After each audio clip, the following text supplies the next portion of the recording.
कुछ प्रश्न हैं। प्रश्न तो बहुत से हैं, उन सब का संयुक्त उत्तर ही देने का प्रयास करूंगा। कुछ हिस्सों में उनको बांट लिया है। पहला प्रश्न है, वैज्ञानिक युग में धर्म का क्या स्थान है और धर्म का राष्ट्रीय और सामाजिक जीवन में क्या उपयोग है।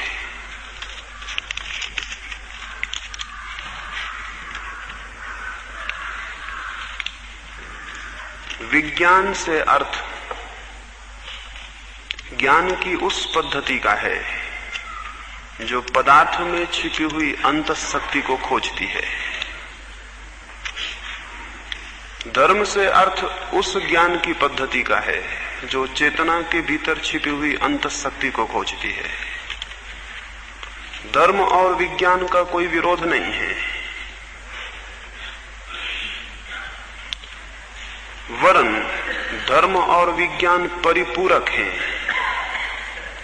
जो युग मात्र वैज्ञानिक होगा उसके पास सुविधा तो बढ़ जाएगी लेकिन सुख नहीं बढ़ेगा। जो युग मात्र धार्मिक होगा उसके कुछ थोड़े से लोगों को सुख तो उपलब्ध हो जाएगा लेकिन अधिकतर लोग असुविधा से ग्रस्त हो जाएंगे। विज्ञान सुविधा देता है, धर्म शांति देता है। सुविधा न हो तो बहुत कम लोग शांति को उपलब्ध कर सकते हैं। शांति न हो तो बहुत लोग सुविधा को उपलब्ध कर सकते हैं लेकिन उसका उपयोग नहीं कर सकेंगे। अब तक मनुष्य ने जिन सभ्यताओं को जन्म दिया है वे सब सभ्यताएं अधूरी और खंडित थीं। पूरब ने जिस संस्कृति को जन्म दिया था वो संस्कृति विशुद्ध धर्म पर खड़ी थी। विज्ञान का पक्ष उसका अत्यंत कमजोर था। परिणाम में पूरब परास्त हुआ, दरिद्र हुआ, पराजित हुआ। पश्चिम ने जो संस्कृति पैदा की है वो दूसरी एक्सट्रीम पर है। उसकी बुनियादें विज्ञान पर रखी हैं और धर्म का उससे कोई संबंध नहीं है। परिणाम में पश्चिम जीता है।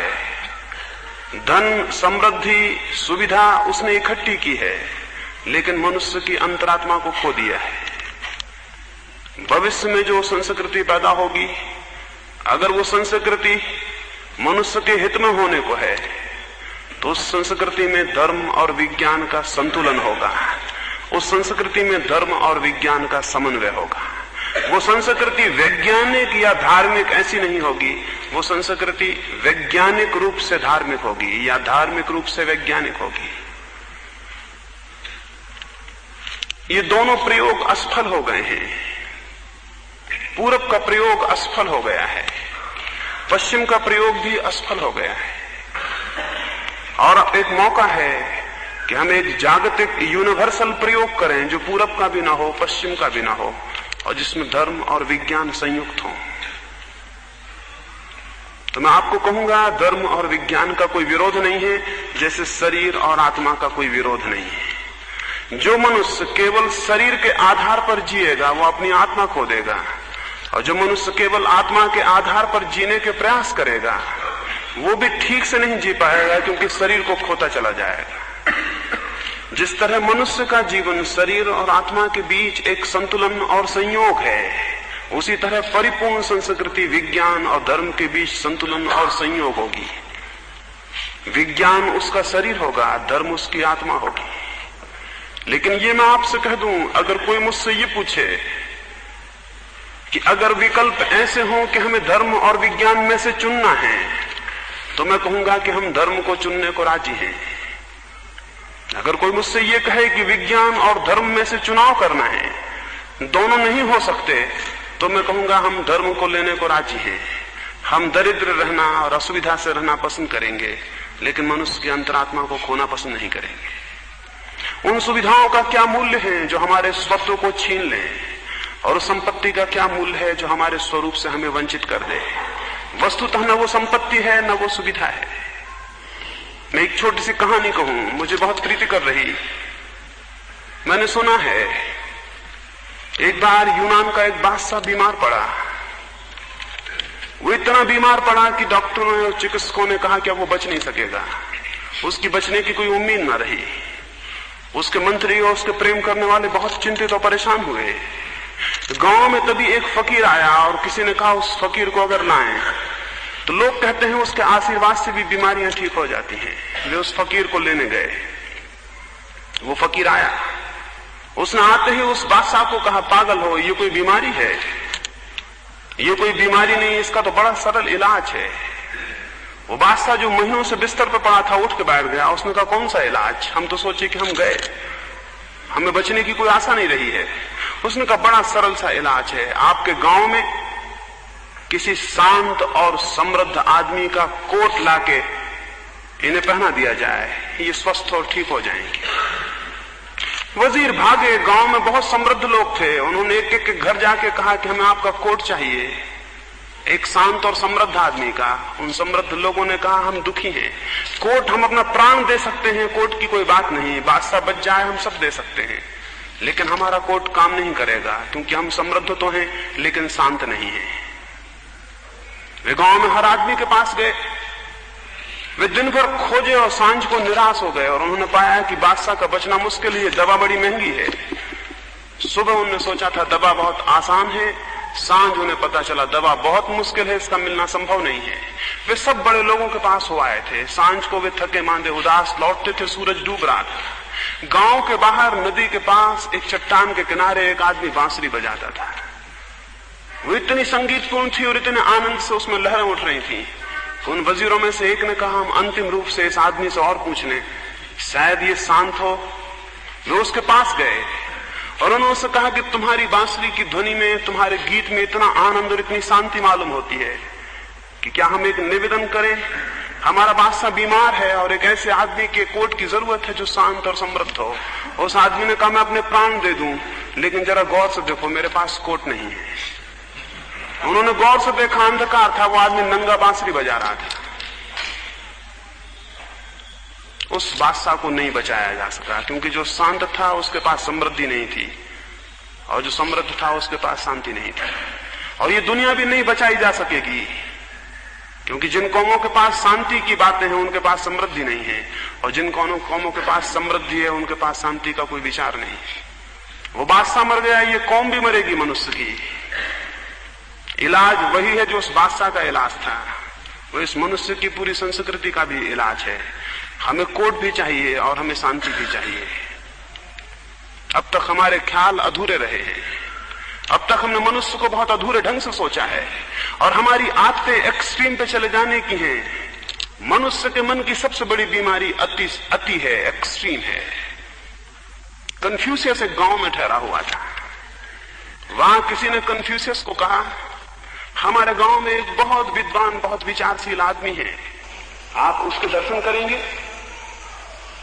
कन्फ्यूशियस ने कहा, पहले मैं ये पूछ लूं कि आप उसे बहुत विचारशील क्यों कहते हैं, फिर मैं उसके दर्शन को जरूर चलूंगा। उन लोगों ने कहा, वो इसलिए विचारशील है कि वो किसी भी काम को करने के पहले 3 बार सोचता है, 3 बार। कन्फ्यूशियस ने कहा, वो आदमी विचारशील नहीं है, 3 बार थोड़ा ज्यादा हो गया, 1 बार कम होता है, 3 बार ज्यादा हो गया, 2 बार काफी है। कन्फ्यूशियस ने कहा, वो आदमी विचारशील नहीं है, 3 बार थोड़ा ज्यादा हो गया, 1 बार थोड़ा कम होता है, 2 बार काफी है। बुद्धिमान वे हैं जो बीच में रुक जाते हैं, नासमझ अतियों पर चले जाते हैं। एक नासमझी यह है कि कोई आदमी अपने को शरीर ही समझ ले, दूसरी नासमझी और उतनी ही बड़ी नासमझी यह है कि कोई आदमी अपने को केवल आत्मा समझ ले। मनुष्य का व्यक्तित्व एक संयोग है, मनुष्य की संस्कृति भी एक संयोग होगी और हमें सीख लेना चाहिए। हमारे इतिहास की दरिद्रता और हमारे मुल्क की पराजय और पूरब के मुल्कों का पददलित हो जाना अकारण नहीं है, वो अति, धर्म की अति उसका कारण है। और पश्चिम के मुल्कों का आंतरिक रूप से दरिद्र हो जाना अकारण नहीं है, विज्ञान की अति उसका कारण है। भविष्य सुंदर होगा अगर विज्ञान और धर्म संयुक्त होंगे। ये जरूर स्पष्ट है कि विज्ञान और धर्म के संयोग में धर्म केंद्र होगा और विज्ञान परिधि होगा। ये स्पष्ट है कि विज्ञान और धर्म के मेल में धर्म विवेक होगा और विज्ञान उसका अनुचर होगा। शरीर मालिक नहीं हो सकता है, विज्ञान भी मालिक नहीं हो सकता है। मालिक तो धर्म होगा और तब हम एक बेहतर दुनिया का निर्माण कर सकेंगे। इसलिए ये न पूछें कि वैज्ञानिक युग में धर्म का क्या उपयोग है, वैज्ञानिक युग में ही धर्म का उपयोग है, क्योंकि विज्ञान एक अति है और वो अति खतरनाक है। धर्म उसे संतुलन देगा और उस अति और उस खतरे से मनुष्य को बचा सकेगा। इसलिए सारी दुनिया में धर्म के पुनरुत्थान की एक घड़ी बहुत करीब है। ये अस्वाभाविक ही है, ये सुनिश्चित ही है, ये एक अनिवार्यता है कि अब धर्म का पुनरुत्थान हो, अन्यथा विज्ञान मृत्यु का कारण बन जाएगा। इसलिए मैं कहूं, विज्ञान के युग में धर्म की क्या आवश्यकता है ये पूछना तो व्यर्थ है ही।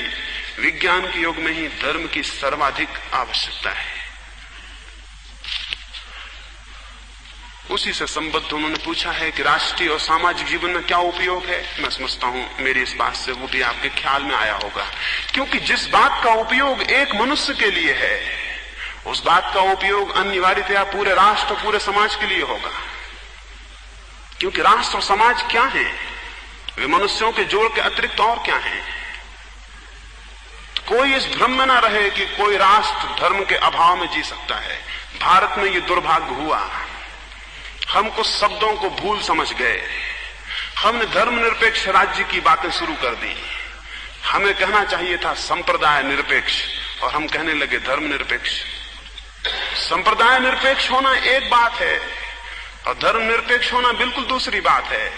कोई भी समझदार आदमी संप्रदाय निरपेक्ष होता है और केवल नासमझी धर्मनिरपेक्ष हो सकते हैं। संप्रदाय निरपेक्ष होने का मतलब है हमें जैन से कोई मतलब नहीं है, हमें हिंदू से, हमें बौद्ध से, हमें मुसलमान से कोई मतलब नहीं है। संप्रदाय निरपेक्ष होने का मतलब यह है, लेकिन धर्मनिरपेक्ष होने का मतलब है कि सत्य से और अहिंसा से और प्रेम से और करुणा से कोई मतलब नहीं है। कोई राष्ट्र धर्मनिरपेक्ष नहीं हो सकता और जो होगा उसका दुर्भाग्य है। राष्ट्र को तो धर्म प्राण होना पड़ेगा, धर्म निरपेक्ष नहीं। हां, संप्रदाय निरपेक्ष होना बहुत जरूरी है। दुनिया में धर्म को सबसे ज्यादा नुकसान नास्तिकों ने नहीं पहुंचाया है। दुनिया में धर्म को सबसे ज्यादा नुकसान भौतिकवादी वैज्ञानिकों ने नहीं पहुंचाया है। दुनिया में सबसे बड़ा धर्म को नुकसान धार्मिक सांप्रदायिकों ने पहुंचाया है। उन लोगों ने जिनका आग्रह धर्म पर कम है, जैन पर ज्यादा है। उन लोगों ने जिनका आग्रह धर्म पर कम है, हिंदू पर ज्यादा है। जिनका आग्रह धर्म पर कम है और इस्लाम पर ज्यादा है, उन लोगों ने इस दुनिया को धर्म से वंचित किया है। संप्रदाय जो कि धर्म के शरीर होने चाहिए थे, धर्म के हत्यारे साबित हुए हैं। और इसलिए धर्म का तो बहुत उपयोग है, संप्रदायों का कोई उपयोग नहीं है। संप्रदाय और सांप्रदायिकता जितनी क्षीण हो उतना अर्थपूर्ण होगा, उतनी उपयोगिता होगी। और ये असंभव है कि कोई कौम या कोई राष्ट्र या कोई समाज धर्म के आधारों के बिना खड़ा हो जाए। ये कैसे संभव है? क्या ये संभव है कि हम प्रेम के आधारों के बिना खड़े हो जाएं? क्या कोई राष्ट्र बन सकता है प्रेम के आधारों के बिना? और क्या कोई राष्ट्र सत्य के आधारों के बिना राष्ट्र बन सकता है? या कि कोई राष्ट्र त्याग, परिग्रह, अहिंसा, अभय इनके आधारों के बिना राष्ट्र बन सकता है? ये तो बुनियादें हैं आत्मा की। इनके अभाव में कोई राष्ट्र नहीं होता, न कोई समाज होता है। और अगर वैसा समाज हो और वैसा राष्ट्र हो तो उसमें जिसमें थोड़ा भी विवेक है वो उसे मनुष्यों का यांत्रिक समूह कहेगा, वो उसे राष्ट्र नहीं कह सकेगा। राष्ट्र बनता है अंतर संबंधों से, इस इंटर रिलेशनशिप मेरा जो आपसे संबंध है, आपका जो आपके पड़ोसी से संबंध है, उन सारे अंतर संबंधों का नाम राष्ट्र है। वे अंतर संबंध जितने सत्य पर, प्रेम पर, अहिंसा पर, परमात्मा पर खड़े होंगे, उतने राष्ट्र के जीवन में सुबास होगी, उतने राष्ट्र के जीवन में आलोक होगा, उतने राष्ट्र के जीवन में अंधकार कम होगा। तो मैं कहूं, राष्ट्र और समाज, उनके प्राण धर्म पर ही प्रतिष्ठित हो सकते हैं। धर्म निरपेक्ष शब्द से थोड़ा सा सावधान होने की जरूरत है। पूरे राष्ट्र को सावधान होने की जरूरत है। उस शब्द की आड़ में बहुत खतरा है। उस शब्द की आड़ में हो सकता है हम समझें धर्म की कोई जरूरत नहीं है। धर्म की ही एकमात्र जरूरत है मनुष्य के जीवन में, और सारी बातें गौण हैं और छोड़ी जा सकती हैं। धर्म अकेली ऐसी कुछ चीज है जो नहीं छोड़ी जा सकती। ये मैं समझता हूं आपके प्रश्न को हल करने में सहयोगी होगी बात।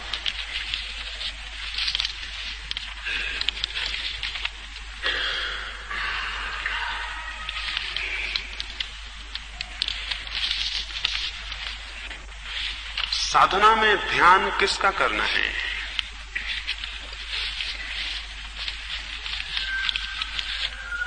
सामान्य रूप से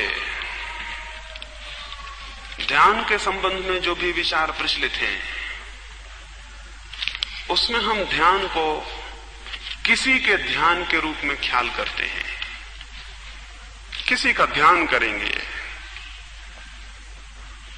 इसलिए स्वाभाविक ये प्रश्न उठता है कि ध्यान किसका, प्रार्थना किसकी, आराधना किसकी,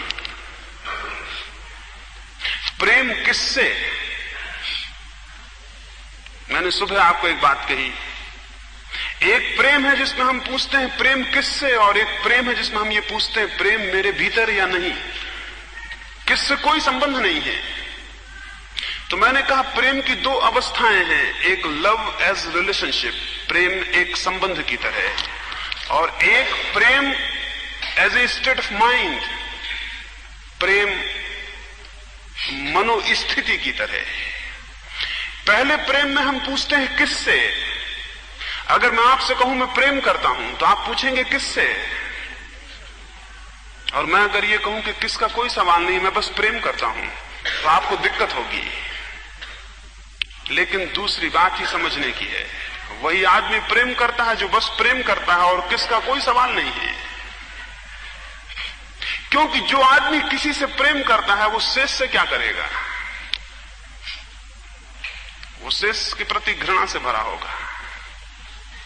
जो आदमी किसी का ध्यान करता है वो शेष के प्रति क्या करेगा? शेष के प्रति मूर्छा से गिरा होगा।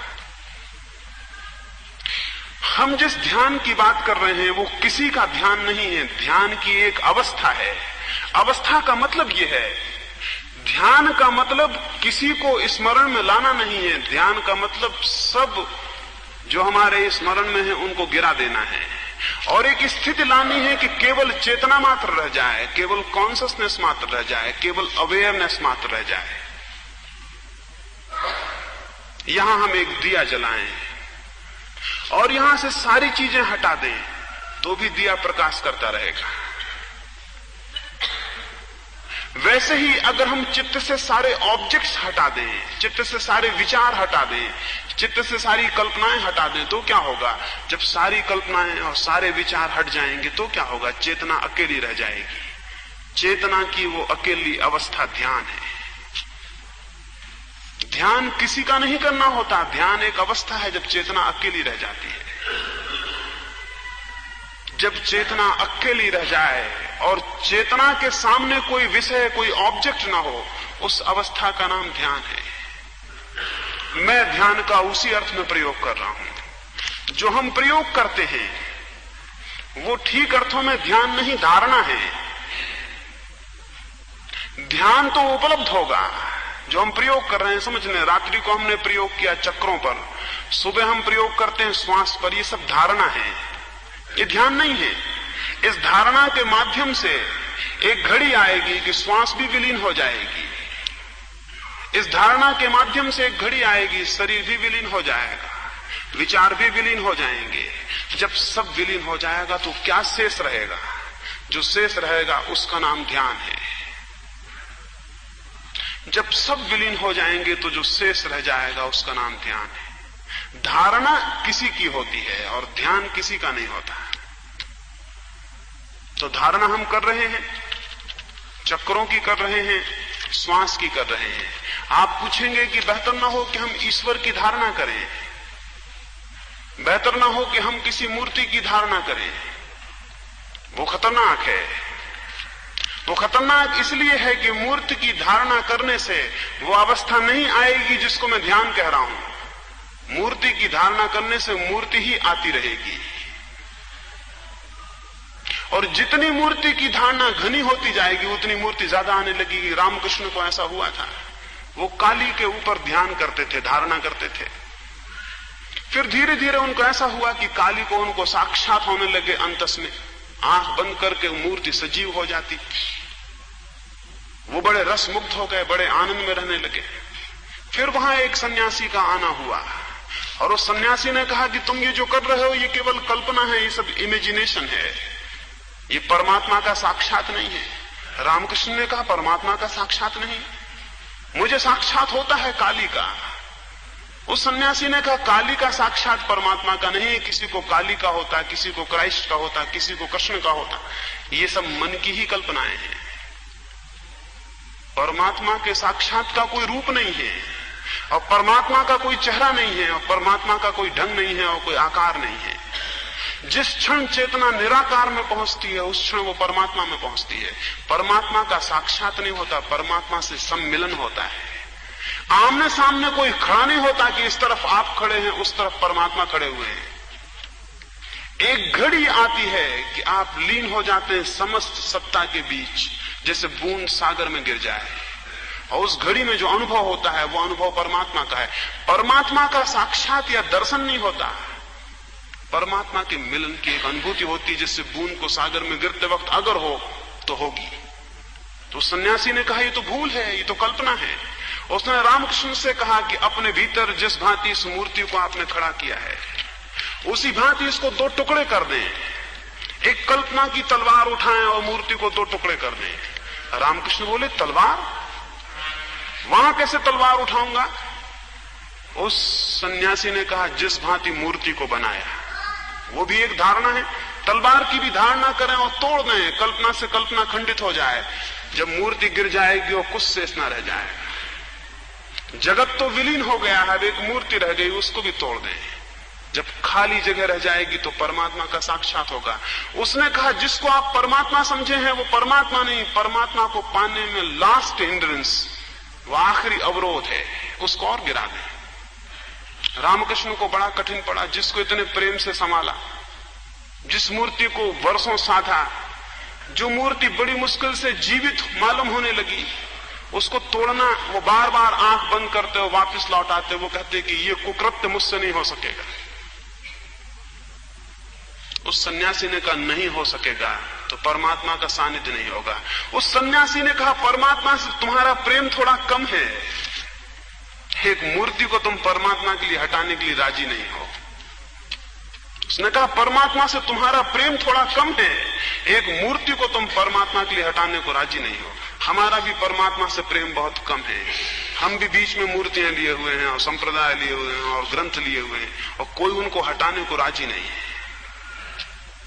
उसने कहा कि तुम बैठो ध्यान में और मैं तुम्हारे माथे को कांच से काट दूंगा, और जब तुम्हें भीतर लगे कि मैं तुम्हारे माथे को कांच से काट रहा हूं, एक हिम्मत करना और दो टुकड़े कर देना। रामकृष्ण ने वो हिम्मत की, और जब उनकी हिम्मत पूरी हुई उन्होंने मूर्ति को दो टुकड़े कर दिए। तो लौट कर उन्होंने कहा आज पहली दफा समाधि उपलब्ध हुई, आज पहली दफा जाना कि सत्य क्या है, आज पहली दफा कल्पना से मुक्त हुए और सत्य में प्रविष्ट हुए। तो इसलिए मैं किसी कल्पना करने को नहीं कह रहा हूं। कल्पना का मतलब ये किसी ऐसी कल्पना को करने को नहीं कह रहा हूं जो कि बाधा हो जाए।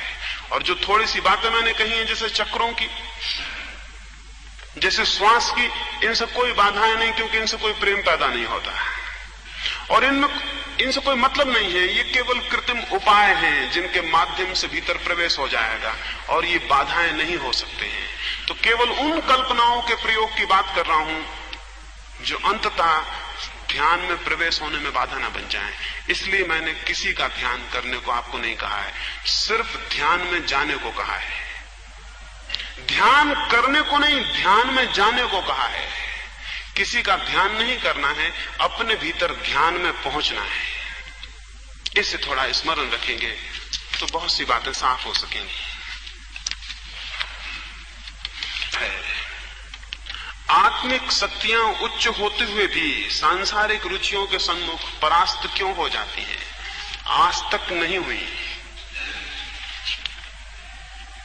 आज तक आध्यात्मिक रुचियां सांसारिक रुचियों के सामने कभी परास्त नहीं हुई हैं। आप कहेंगे गलत कह रहा हूं, क्योंकि आपको अपने भीतर रोज पराजय मालूम होती होगी। लेकिन मैं आपको कहूं, आपको आध्यात्मिक रुचि है? जो पराजित होती है वो है ही नहीं, सिर्फ एक आध्यात्मिक विचार है, सुना हुआ। कोई अगर ये कहे कि हीरों के मौजूदगी में भी कंकड़ों के सामने हीरे पराजित हो जाते हैं, तो हम क्या कहेंगे? हम कहेंगे हीरे वहां होंगे ही नहीं। हीरे काल्पनिक होंगे और कंकड़ असली होंगे तो हीरे हार जाएंगे और कंकड़ जीत जाएंगे। और हीरे अगर वास्तविक हुए तो कंकड़ों के सामने कैसे हार जाएंगे? आप सोचते होंगे कि हमारे जीवन में तो सांसारिक वृत्तियां हमारी सब आध्यात्मिक वृत्तियों को पराजित कर देती हैं। आध्यात्मिक वृत्तियां कहां हैं? तो जो पराजय मालूम होती है वो केवल काल्पनिक है, दूसरा पक्ष मौजूद ही नहीं है। आप निरंतर सोचते होंगे कि घृणा जीत जाती है और प्रेम हार जाता है, लेकिन प्रेम है कहां? आप सोचते होंगे धन को पाने की आकांक्षा जीत जाती है और परमात्मा को पाने की आकांक्षा हार जाती है, वो है कहां? अगर वो हो तो कोई आकांक्षा उसके सामने जीत नहीं सकती। वो अगर हो तो कोई आकांक्षा टिक भी नहीं सकती, जीतने का तो प्रश्न ही नहीं है। अगर कोई कहने लगे कि प्रकाश तो है लेकिन अंधेरा जीत जाता है, तो हम कहेंगे आप पागल हैं। अगर प्रकाश हो तो अंधेरा प्रवेश ही नहीं कर सकता। लड़ाई आज तक प्रकाश अंधेरे में हुई ही नहीं है। आज तक प्रकाश और अंधकार में कोई लड़ाई नहीं हुई, क्योंकि प्रकाश के होते अंधेरा मौजूद ही नहीं रह जाता है। यानी वो कभी दूसरा पक्ष नहीं है लड़ाई का, तो जीतेगा क्या? और जीतता वो तभी है जब प्रकाश मौजूद ही नहीं होता। यानी उसकी जीत प्रकाश की गैर मौजूदगी में ही है। केवल प्रकाश की मौजूदगी में कोई सवाल ही नहीं है, क्योंकि वो तो विलीन हो जाता, वो होता ही नहीं है। जिनको आप सांसारिक वृत्तियां कह रहे हैं, वे अगर आत्मिक वृत्तियां पैदा हो जाएं तो विलीन हो जाती हैं, पाई नहीं जाती हैं। इसलिए मेरी जो चेष्टा है पूरी वो ये है कि मैं आपको सांसारिक वृत्तियां विलीन करने पर उतना जोर नहीं दे रहा हूं, जितना मैं जोर इस बात पे दे रहा हूं कि आप में आत्मिक वृत्ति पैदा हो, ये पॉजिटिवली आपके भीतर पैदा हो। जब विधायक रूप से आत्मिक वृत्ति पैदा होती है तो सांसारिक वृत्तियां क्षीण हो जाती हैं। जिसके भीतर प्रेम पैदा होता है उसके भीतर घृणा विलीन हो जाती है। घृणा और प्रेम में टक्कर कभी नहीं हुई, अभी तक नहीं हुई। जिसके भीतर सत्य पैदा होता है उसके भीतर असत्य विलीन हो जाता है। असत्य और सत्य में टक्कर आज तक नहीं हुई। जिसके भीतर अहिंसा पैदा होती है उसकी हिंसा विलीन हो जाती है। अहिंसा हिंसा में टक्कर आज तक नहीं हुई। पराजय का तो प्रश्न ही नहीं है, मुकाबला ही नहीं होता। हिंसा इतनी कमजोर है कि अहिंसा के आते ही छीन हो जाती है। अधर्म बहुत कमजोर है, संसार बहुत कमजोर है, अत्यंत कमजोर है। इसलिए हमारा मुल्क संसार को माया कहता रहा। माया का मतलब जितना कमजोर है कि जरा सा छुआ की विलीन हो जाए, मैजिकल है। जैसे कोई ने झाड़ बता दिया आपको कि आम का झाड़ लगा हुआ है, लेकिन वो जादू का झाड़ है, आप पास गए पाया वो नहीं है। कहीं रात को एक रस्सी लटकी हुई देखी और आपने समझा सांप है, और आप पास गए पाया सांप नहीं है। तो वो जो रस्सी में सांप दिखाई पड़ा था वो माया था, वो सिर्फ दिख रहा था नहीं। इसलिए हमारा मुल्क के संसार को माया कहता है, क्योंकि जो इसके करीब जाएगा वो पाएगा सत्य को देखते से कि संसार है ही नहीं। जिसको हम संसार कह रहे हैं उसने आज तक सत्य का मुकाबला नहीं किया है। इसलिए जब आपको लगता है कि हमारी वृत्तियां आध्यात्मिक हार जाती हैं तो एक बात स्मरण रखें वे वृत्तियां आपकी काल्पनिक होंगी, किताबों में पढ़ के सीख ली होंगी, वे आपके भीतर है नहीं। बहुत लोग हैं, एक व्यक्ति मेरे पास आए, वो मुझसे पूछते थे कि पहले ऐसा होता था कि मुझे भगवान का अनुभव होने लगा था, अब मुझे नहीं होता। मैंने उनसे कहा वो कभी नहीं हुआ होगा, या आज तक कभी हुआ है कि भगवान का अनुभव होने लगे और फिर पुनः हो? मुझे अनेक लोग आते हैं, वो कहते हैं पहले हमारा ध्यान लग जाता था, अब नहीं लगता। मैंने कहा वो कभी नहीं लगा होगा, क्योंकि ये असंभव है कि वो लग गया हो फिर ना लगा हो जाए। जीवन में श्रेष्ठ सीढ़ियां पाई जा सकती हैं, खोई नहीं जा सकती। इसको स्मरण रखें, जीवन में श्रेष्ठ सीढ़ियां पाई जा सकती हैं, खोई नहीं जा सकती। खोने का कोई रास्ता नहीं है। ज्ञान दिया जा सकता है, उपलब्ध किया जा सकता है, खोया नहीं जा सकता। ये असंभव है। पर होता क्या है, हमारे भीतर शिक्षा से, संस्कारों से कुछ धार्मिक बातें पैदा हो जाती हैं। उनको हम धर्म समझ लेते हैं, वे धर्म नहीं है, वे केवल संस्कार मात्र हैं। संस्कार और धर्म में भेद है। बचपन से आपको सिखाया जाता है कि आत्मा है, आप भी सीख जाते हैं, रट लेते हैं, याद हो जाता है, ये आपकी मेमोरी का, स्मृति का हिस्सा हो जाता है। बाद में आप भी कहने लगते हैं आत्मा है, और आप समझते हैं कि हम जानते हैं कि भीतर आत्मा है। आप बिल्कुल नहीं जानते। एक सुना हुआ ख्याल है, एक झूठी बात है जो दूसरे लोगों ने आपको सिखा दी है, आपको बिल्कुल पता नहीं है। फिर अगर ये आत्मा आपकी वासना के सामने हार जाए तो आप कहेंगे बड़ी कमजोर है आत्मा, की वासना के सामने हार जाती। ये आत्मा आपके पास है ही नहीं, सिर्फ एक ख्याल आपके भीतर है, और वो ख्याल समाज ने पैदा कर दिया है, वो भी आपका नहीं है। अपने अनुभव से जब आत्मिक शक्तियों की ऊर्जा जागती है तो संसार की शक्तियां तिरोहित हो जाती हैं, वे फिर नहीं पकड़ती हैं। इसे स्मरण रखें, और जब तक पराजय होती हो तब तक समझें कि जिसे आपने धर्म समझा है वो सुना हुआ धर्म होगा, जाना हुआ धर्म नहीं है। किसी ने बताया होगा, आपने अनुभव नहीं किया है। माँ बाप से सुना होगा, परंपराओं ने आपसे कहा है, आपके भीतर घटित नहीं हुआ है। यानी प्रकाश आप सोचते हैं कि है नहीं, इसलिए अंधकार जीत जाता है। और जब प्रकाश होता है उसका होना ही अंधकार की पराजय है। अंधकार से प्रकाश लड़ता नहीं है, उसका होना ही, उसका एग्जिस्टेंस मात्र, उसकी सत्ता मात्र अंधकार की पराजय है। इसे स्मरण रखें। और जो थोथी धार्मिक प्रवृत्तियां, आध्यात्मिक प्रवृत्तियां हारती हों, उन्हें थोथा समझ के बाहर फेंक दें। उनका कोई मतलब नहीं है। वास्तविक वृत्तियों को पैदा करने की समझ तभी आप में आएगी जब थोथी वृत्तियों को फेंकने की समझ आ जाए। हम में से बहुत से लोग अत्यंत काल्पनिक चीजों को ढोते रहते हैं जो उनके पास नहीं है। यानी हम ऐसे भिखमंगों में से हैं जो अपने को बादशाह समझे रहते हैं, जो कि हम नहीं है। इसलिए जब खीसे में हाथ डालते हैं और पैसे नहीं पाते तो हम कहते हैं ये बादशाहत कैसी है। वो बादशाहत है ही नहीं। भिखमंगों को एक शौक होता है बादशाह के सपने देख लेने का, और सभी भिखमंगे जमीन पर बादशाह होने के सपने देखते रहते हैं।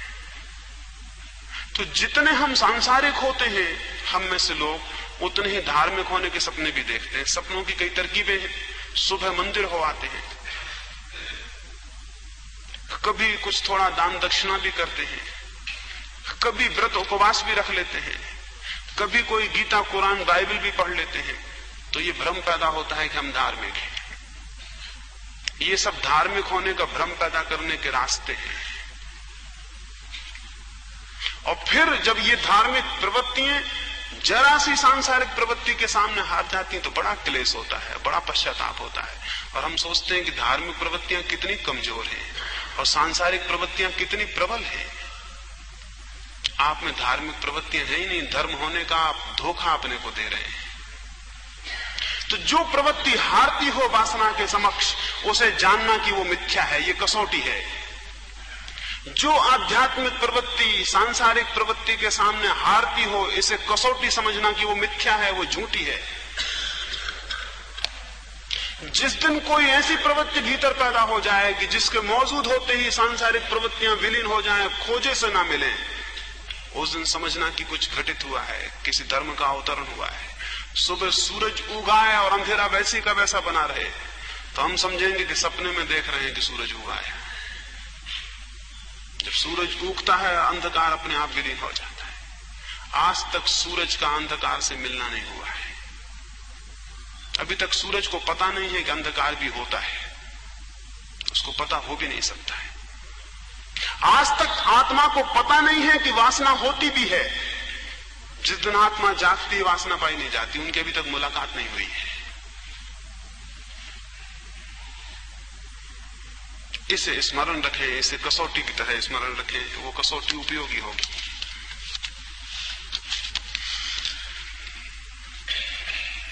इस साधना में तपश्चर्या की जरूरत है या नहीं? मैं जो आपको कह रहा हूं, शरीर शुद्धि, विचार शुद्धि, भाव शुद्धि, शरीर शून्यता, विचार शून्यता, भाव शून्यता, ये तपश्चर्या है। तपश्चर्या से लोग क्या समझते हैं? कोई आदमी धूप में खड़ा है, तपश्चर्या कर रहा है।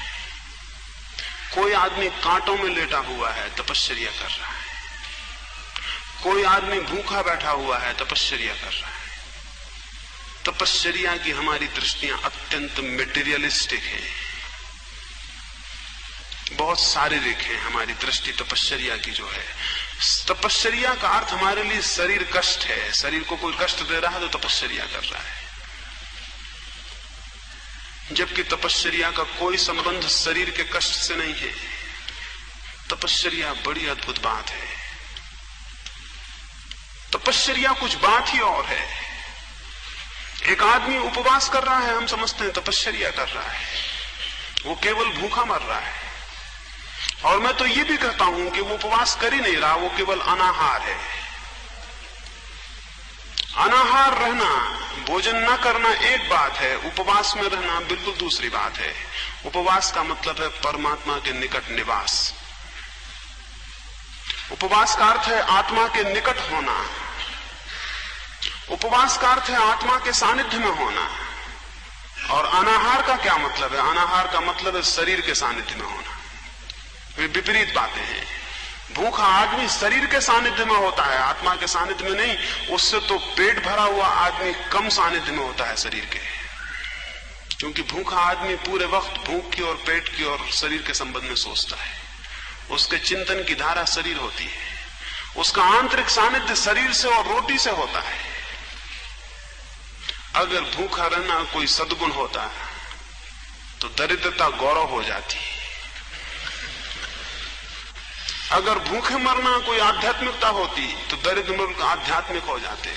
लेकिन आपको पता है कोई दरिद्र मुल्क कभी आध्यात्मिक नहीं होता, आज तक नहीं हुआ है। जब कोई कौम समृद्ध होती है तब वो धार्मिक हो पाती है।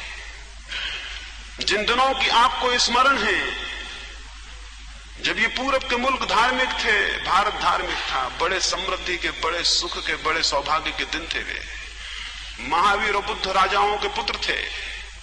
जैनों के 24 तीर्थंकर राजाओं के पुत्र थे। ये आकस्मिक नहीं है। अभी तक किसी दरिद्र घर में कोई तीर्थंकर क्यों पैदा नहीं हुआ?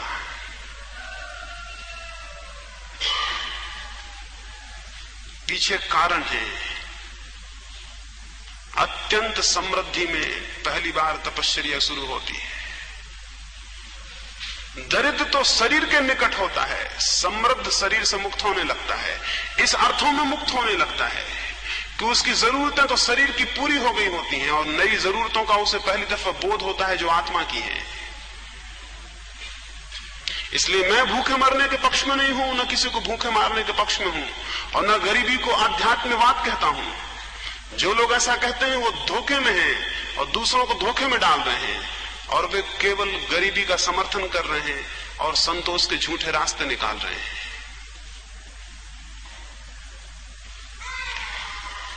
भूखे रहने का कोई मूल्य नहीं है, उपवास का मूल्य है। हाँ, ये हो सकता है कि उपवास की हालत में भोजन का स्मरण ना रहे और अनाहार हो जाए, ये बिल्कुल दूसरी बात है। महावीर तपश्चर्या करते थे तो भूखे रहने की नहीं करते थे, अब उपवास की कर रहे थे। उपवास का मतलब है वो निरंतर कोशिश कर रहे थे कि आत्मा के सानिध्य में पहुंच जाऊं। किसी घड़ी जब वो आत्मा के सानिध्य में पहुंच जाते थे शरीर का बोध भूल जाता था। ये घड़ियां लंबी हो सकती हैं, 1 दिन 2 दिन महीना भी बीत सकता है। महावीर के बाबत कहा जाता 12 वर्षों की तपश्चर्या में उन्होंने केवल 350 दिन भोजन लिया। महीने और 2-2 महीने भी बिना भोजन के बीते। आप सोचते हैं भूखे अगर रहते तो 2 महीने बीत सकते थे? भूखा आदमी तो मर जाता, लेकिन महावीर नहीं मरे, क्योंकि शरीर का बोध ही नहीं था उन क्षणों में। आत्मा का इतना निकटता थी, इतना सानिध्य था कि शरीर है इसका भी पता नहीं था। और ये बड़े रहस्य की बात है, अगर आपको शरीर है इसका पता ना रह जाए तो शरीर बिल्कुल दूसरी व्यवस्था से काम करने लगता है, उसे भोजन की जरूरत नहीं रह जाती। अब ये एक बड़ी वैज्ञानिक बात है। अगर आपको बिल्कुल शरीर का बोध न रह जाए तो शरीर बहुत दूसरी व्यवस्था से काम करने लगता है और उसे भोजन की उतनी जरूरत नहीं रह जाती। और जितना व्यक्ति आत्मिक जीवन में प्रविष्ट होता है उतना ही वो भोजन से बहुत सूक्ष्म शक्ति को उत्पन्न करना संभव उसके लिए हो जाता है, जो कि सामान्य व्यक्ति को संभव नहीं होता। तो महावीर जब भूखे रहे उसका कुल कारण इतना है कि वे आत्मा के इतने निकट थे कि उन्हें याद नहीं रहा। पीछे संभवतः एक घटना घटी। एक सन्यासी मेरे पास थे, वो मुझसे एक दिन बोले कि मैं आज उपवास किया हूं। मैंने कहा अनाहार किया होगा, उपवास क्या किया होगा? ये बोले अनाहार और उपवास में क्या फर्क है? मैंने कहा अनाहार में यह है कि हम भोजन छोड़ देते हैं और भोजन का चिंतन करते हैं, और उपवास का अर्थ यह है कि हमें भोजन से कोई मतलब ही नहीं होता, हम आत्मा के चिंतन में होते हैं और भोजन भूल जाता है। उपवास तो तपश्चर्या है और अनाहार शरीर कष्ट है, शरीर दमन है। अनाहार अहंकारी लोग करते हैं, उपवास निरहंकारी करते हैं। अनाहार में दंभ की तृप्ति होती है। मैंने इतने दिन अनाहार रहा, चारों तरफ प्रशंसा और सुख सुनने में आता है, चारों तरफ धार्मिक होने की खबर फैलती है। थोड़े से शरीर कष्ट में इतने दंभ की तृप्ति होती है, तो जो बहुत दंभी होते हैं वो इतना करने को राजी हो जाते हैं। ये मैं आपसे स्पष्ट कहूं, ये अहंकार की ही वृत्तियां हैं, ये धर्म की वृत्तियां नहीं है। धार्मिक व्यक्ति जरूर उपवास करते हैं, अनाहार नहीं करते। उपवास का मतलब यह है कि वे सतत संलग्न होते हैं इस चेष्टा में कि आत्मा की निकटता मिल जाए। और जब वे आत्मा के निकट होने लगते हैं तो कभी ऐसे मौके आते हैं कि भोजन भूल जाता है, स्मरण नहीं होता। इसे मैं हर तरह से आपको कहूं, यानी न केवल ये इस मामले में बल्कि हर मामले में सही है। कल पीछे मैं सेक्स की और प्रेम की बात आपसे कर रहा था, या कोई और बात हो। जो आदमी सेक्स के दमन में लगा है वो हमको तपस्वी मालूम होगा, जबकि वो तपस्वी नहीं है। तपस्वी वो है जो प्रेम के विकास में लगा है, और प्रेम के विकास से सेक्स अपने आप विलीन हो जाएगा। परमात्मा की निकटता जैसे जैसे मिलने लगेगी, शरीर के बाबत बहुत से परिवर्तन हो जाएंगे। शरीर की दृष्टि बदल जाएगी, देह दृष्टि परिवर्तित हो जाएगी। तपश्चर्या में उस विज्ञान को कहता हूं जिसके माध्यम से व्यक्ति मैं देह हूं इसे भूलकर मैं आत्मा हूं इसे जानता है। तपश्चर्या एक टेक्निक की बात है।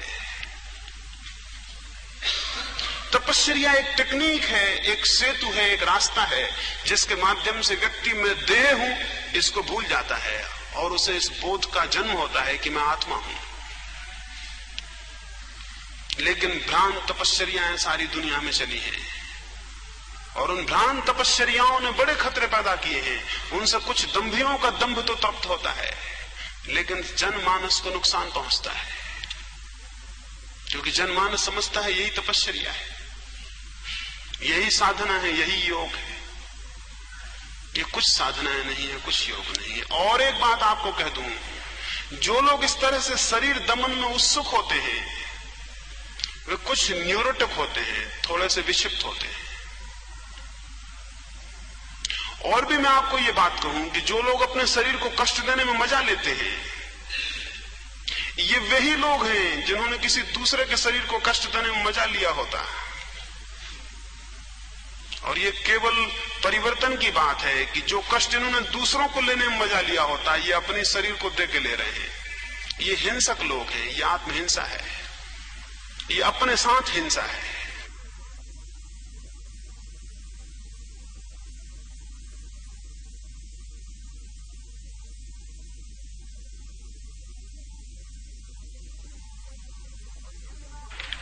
और ये भी मैं आपको स्मरण दिला दूं, मनुष्य के भीतर दो तरह की वृत्तियां होती हैं।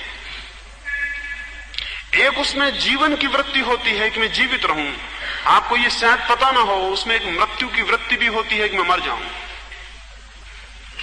अगर मृत्यु की वृत्ति ना हो तो दुनिया में आत्महत्याएं नहीं हो सकती हैं। मृत्यु की एक सोई हुई वृत्ति, एक डेथ इंस्टिंक्ट हर आदमी के भीतर है। ये दोनों उसके साथ बैठी हुई हैं। वो जो मृत्यु की वृत्ति है वो अनेक बार आदमी को अपनी ही हत्या करने के लिए उत्सुक करती है, उसमें भी रस आना शुरू हो जाता है। कोई लोग एकदम आत्महत्या कर लेते हैं, कुछ लोग धीरे धीरे करते हैं। जो धीरे धीरे करते हैं वो हमें लगते हैं तपस्वी है। जो एकदम कर लेते हैं हम कहते हैं उन्होंने आत्महत्या कर ली, जो धीरे धीरे करते हैं वो हमें लगते हैं तपस्वी है। तपश्चर्या आत्महत्या नहीं है। तपश्चर्या का मृत्यु से संबंध नहीं, अनंत जीवन से संबंध है। तपश्चर्या मरने को नहीं और पूर्ण जीवन को पाने को उत्सुक होती है। तो तपश्चर्या की मेरी दृष्टि, जो मैंने अभी 3 सूत्र आपसे कहे हैं और 3 सूत्र की और हम चर्चा करेंगे, उन 6 सूत्रों से है। उन 6 सूत्रों में जो प्रवेश करता है। क्या आप नहीं सोचते, क्या ये तपश्चर्या है कि कोई व्यक्ति अपनी पत्नी को छोड़ के भाग जाए? हम इसको तपश्चर्या कहेंगे, हम इसको सन्यासी कहेंगे। जबकि ये हो सकता है ये पत्नियों को छोड़ के भाग गया हो और पत्नी का चिंतन करता हो। तपश्चर्या यह है कि पत्नी पास बैठी रहे और भूल जाए। तपश्चर्या यह है कि पत्नी पास बैठी रहे और भूल जाए। तपश्चर्या यह नहीं है कि वो हम भाग जाएं दूर और चिंतन उसका चलता रहे। और स्मरण रखिए, जो लोग जिन चीजों को छोड़ के भागते हैं वे लोग उन्हीं चीजों का चिंतन करते रहते हैं। ये असंभव है कि उनको उन्हीं चीजों का चिंतन न चले, क्योंकि अगर वे ऐसे लोग होते तो उन चीजों का चिंतन उन्हें नहीं चलेगा, तो उनकी मौजूदगी में भी नहीं चलता। और मैं आपको ये भी कहूं, चीजें जब मौजूद होती हैं तो उनका चिंतन नहीं चलता, जब वे मौजूद नहीं रह जाती तब चिंतन चलता है। क्या आपको खुद इसका अनुभव नहीं है? जो मौजूद है उसका चिंतन नहीं चलता, चिंतन जो मौजूद नहीं रह जाता उसका चलता है। जिनको आप प्रेम करते हैं, अगर वो आपके निकट हैं तो आप उनको भूल जाते हैं, जब वो दूर होते हैं तो वो याद आने लगते हैं। वो जितने दूर होते हैं उतने प्रगाढ़ उनकी स्मृति घनी होने लगती है। सन्यासी जिनको हम कहते हैं उनके कष्ट का आपको पता नहीं है। और अगर दुनिया के सारे सन्यासी ईमानदार हों तो सन्यासी होने का भ्रम टूट जाए।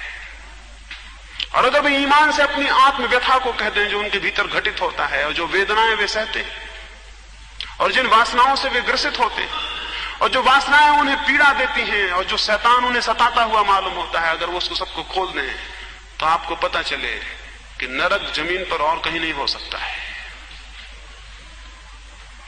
ये मैं इसलिए आपको विश्वास से कह रहा हूं कि नरक जमीन पर और कहीं नहीं हो सकता है। उस आदमी का जीवन नरक है जिसने वृत्तियों का संपरिवर्तन, ट्रांसफॉर्मेशन तो नहीं किया और जो भाग खड़ा हुआ है। तपश्चर्या भागना नहीं है, ट्रांसफॉर्मेशन है। तपश्चर्या रिनंसिएशन नहीं है, ट्रांसफॉर्मेशन है। तपश्चर्या त्याग नहीं है, संपरिवर्तन है। उस संपरिवर्तन से जो भी घटित हो वो ठीक, भागने से, त्यागने से जो भी घटित हो वो ठीक नहीं है। और काश हमें ये समझ में आ जाए तो बहुत लाभ हो सकता है। लाखों जीवात्माएं कष्ट भोग रही हैं, उनका मजा एक ही है, वो सिर्फ दंभ की तृप्ति का है। वो भी उनमें से थोड़ों का तृप्त हो पाता है, सभी का तृप्त नहीं हो पाता।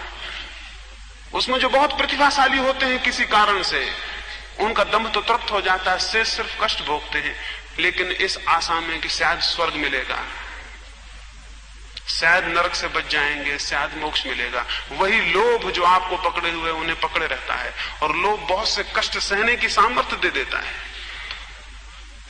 एक साधारण आदमी भी लोभ में बहुत कष्ट सह लेता है। एक साधारण धन का कामी भी कितने कष्ट सहता है धन को पाने में।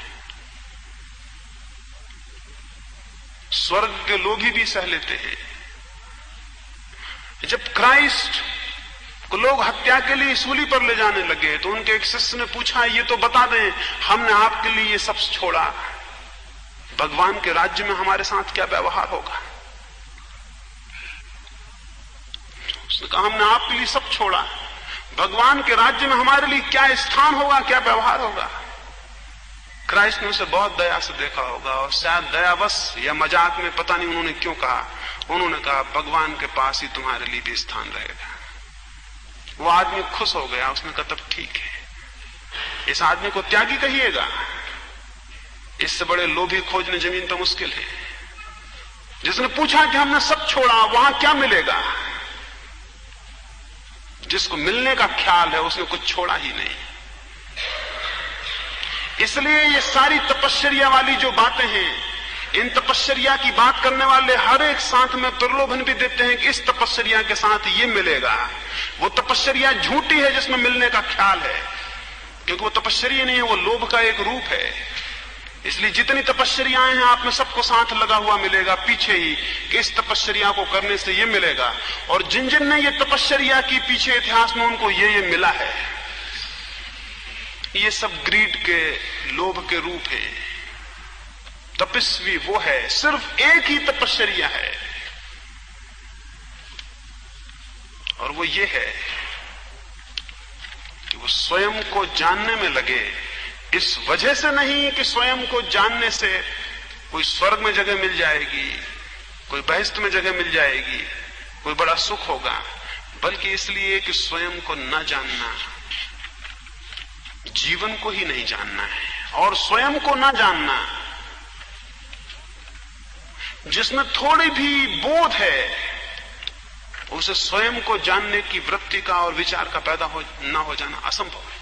उसे हो ही जाएगा कि वो जाने कि मैं कौन हूं, कि वो परिचित हो कि मेरे भीतर ये जीवन शक्ति क्या है। तपश्चर्या जीवन सत्य को जानने का उपाय है। तपश्चर्या शरीर दमन नहीं है। ये हो सकता है कि तपस्वी को बहुत सी बातें घटित होती हों जो आपको लगती हों कि वो देह दमन कर रहा है, जबकि वो नहीं कर रहा। महावीर की मूर्तियां देखी हैं, उन मूर्तियों से ऐसा लगता है इस आदमी ने देह दमन की होगी। वैसी देहें दिखाई पड़ती हैं। और फिर महावीर के पीछे चलने वाले सन्यासी देखें, उन्हें देख के लगेगा कि इन्होंने देह दमन किया है।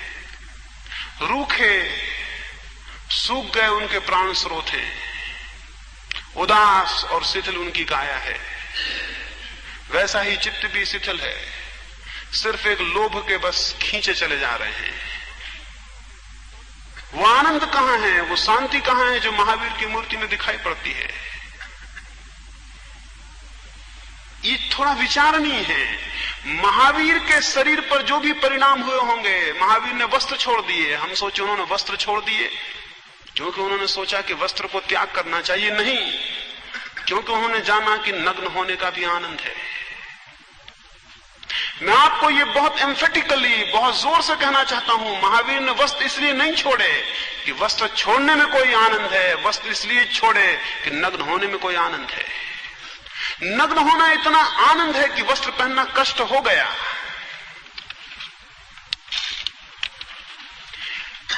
नग्न होना इतना आनंद अनुभव हुआ कि वस्त्र का होना कष्ट हो गया, वस्त्र फेंक दिए। उनके पीछे चलने वाला सन्यासी जब वस्त्र छोड़ता है तब उसे वस्त्र छोड़ने में आनंद नहीं होता, वस्त्र छोड़ने में कष्ट होता है। और कष्ट मान के वो समझता है मैं तपश्चर्या कर रहा हूं। जैसे जैसे वस्त्र छोड़ता है वो समझता मैं तपश्चर्या कर रहा हूं। महावीर के लिए वो तपश्चर्या नहीं है, केवल एक आनंद का कृत्य है। उनके पीछे अगर कोई चल रहा हो, बिना उन्हें समझे, उनकी आत्मा को समझे, वो केवल वस्त्र छोड़ेगा। वस्त्र छोड़ना उसके लिए कष्ट होगा, इसलिए इसको वो तपश्चर्या कहेगा। तपश्चर्या कष्ट नहीं है, तपश्चर्या से बड़ा कोई आनंद नहीं है, लेकिन जो उसे बाहर से पकड़ेंगे उन्हें वो कष्ट दिखाई पड़ेगी, उन्हें वो पीड़ा मालूम पड़ेगी, और उतनी पीड़ा उठाने के बदले वो अपने दंभ को तृप्त करेंगे जमीन पर और लोभ को तृप्त करेंगे परलोक में। मैं उसको तपश्चर्या नहीं कहता हूं। तपश्चर्या मन का, देह का सहयोग लेकर अंतस में प्रवेश की विधि है। वो भी इस अर्थों में दुर्गम और दुरूह है, उसके लिए बहुत संकल्प की जरूरत है। आप थोड़ा सोचें, अगर मैं बरसात भर भी बाहर खड़ा रहूं तो क्या उसमें ज्यादा तपश्चर्या है या इसमें कि जब मुझे कोई गाली दे तो मेरे भीतर क्रोध ना उठे? मैं कांटों पर लेटा रहूं उसमें ज्यादा तपश्चर्या है या इसमें कि जब मुझे कोई पत्थर मारे तो मेरे हृदय से उसके भीतर उसको पत्थर मारने की कल्पना ना उठे? किसमें तपश्चर्या है? कांटों पर लेटना सर्कस में भी कोई कर सकता है। धूप में खड़ा होना केवल एक अभ्यास है, और थोड़े दिन अभ्यास करने के बाद उसमें कोई मतलब नहीं है। वो बड़ा आसान है, वो बिल्कुल आसान है। नग्न रहना एक अभ्यास है। आखिर जमीन पर सारे आदिवासी नग्न रहते हैं, लेकिन उसको हम तपश्चर्या नहीं कहते, और हम जाकर उनके पैर नहीं पड़ते कि आप नग्न हैं तो आप बहुत बड़ा काम कर रहे हैं। हम जानते हैं ये उनका अभ्यास है, ये उनके लिए सहज है, इसमें कोई अड़चन नहीं है, कोई कठिनाई नहीं है। तपश्चर्या मात्र अभ्यास नहीं है कि किसी चीज का अभ्यास कर लिया, लेकिन हम अधिकतर जिनको तपस्वी कहेंगे उनमें से 100 में से 99 लोगों की हालत ऐसी है। मुश्किल से कभी कोई वो आदमी मिलेगा जिसकी तपश्चर्या उसकी आनंद का फल है, और जब आनंद का फल होती है तपश्चर्या तभी वो सत्य होती है, और जब वो दुख की आराधना होती है तब वो सुसाइडल इंस्टिंक्ट, वो आत्महत्या की वृत्ति का रूपांतर होती है, और कुछ भी नहीं होती। वो धार्मिक नहीं है, वो न्यूरोटिक है, वो विक्षिप्त होने की बात है। और दुनिया में अगर समझ बढ़ेगी तो ऐसे सन्यासी को हम चिकित्सालय भेजेंगे, मंदिर नहीं। और ये वक्त आएगा जल्दी कि ये समझ पैदा होगी, और हमें ऐसे आदमी का इलाज करवाना पड़ेगा जो अपने को कष्ट देने में रस ले रहा है। अगर शरीर के द्वारा भोगने में कोई रस आ रहा है किसी को, वो भी एक बीमार है, और अगर शरीर को दुख देने में किसी को रस आ रहा है वो उल्टे छोर पर, वो भी बीमार है। शरीर के माध्यम से अगर भोगने में रस आ रहा है ये एक बीमारी है, ये भोगी की बीमारी है, और अगर शरीर को कष्ट देने में किसी को रस आ रहा है ये भी एक बीमारी है, ये विरागी की बीमारी है। बीमारी से मुक्त वो है जो शरीर का उपयोग कर रहा है, शरीर से न तो रस ले रहा है, न उसके भोग से, न उसके त्याग से। शरीर केवल एक उपकरण है।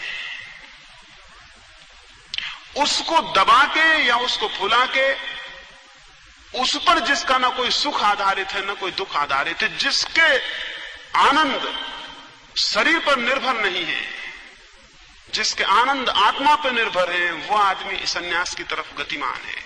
और जिसके आनंद शरीर पर निर्भर है, तो दो तरह के लोग हैं जिनके आनंद शरीर पर निर्भर है। एक वे लोग जो ज्यादा खा के आनंद लेते हैं, एक वे लोग जो अनाहार रह के आनंद लेते हैं, लेकिन दोनों शरीर का आनंद ले रहे हैं। यानी अगर उनका कोई भी रस है तो वो शरीर से बंधा हुआ है। इसलिए भोगी और इस तल के सन्यासी दोनों को मैं भौतिकवादी और शरीरवादी कहता हूं। धर्म के इस शरीरवादी रूपांतर से बहुत अहित हुआ है। धर्म की वापस उसके आत्मिक रूपों को प्रतिष्ठापित करने की जरूरत है। इसी संबंध में एक अंतिम प्रश्न और। किसी ने पूछा है कि राग और विराग और वीतराग में क्या भेद है?